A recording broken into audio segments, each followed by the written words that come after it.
పెద్ది లేని మీటింగ్లో నర్సంపేటలో పాల్గొంటామని, సుదర్శన్ రెడ్డి గారు లేని మీటింగ్లో ఇక్కడ పాల్గొంటామని కలలో కూడా మేము ఊహించలేదు.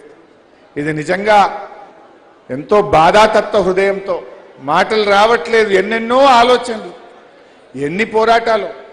చివరిగా ఒక్క మాట చెప్పి ముగిస్తారు.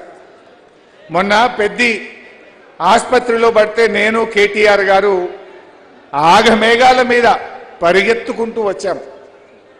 వచ్చేసరికి హాస్పిటల్ చూస్తే నాకు ఒక పాత జ్ఞాపకం గుర్తొచ్చింది.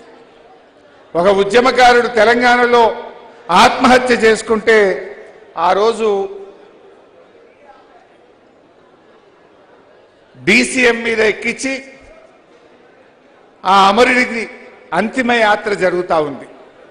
ఆ అంతిమ యాత్ర జరుగుతుంటే వరంగల్లోని అమరవీరుల స్తూపం దగ్గర పోలీసులకు మనకు బాగా ఘర్షణ అయింది. ఆ ఘర్షణలో డీసీఎం పై నుంచి నేను కింద పడ్డా. డీసీఎం మీద నుంచి నేను కింద పడితే నన్ను పట్టుకున్నది పెద్ది సుదర్శన్ రెడ్డి.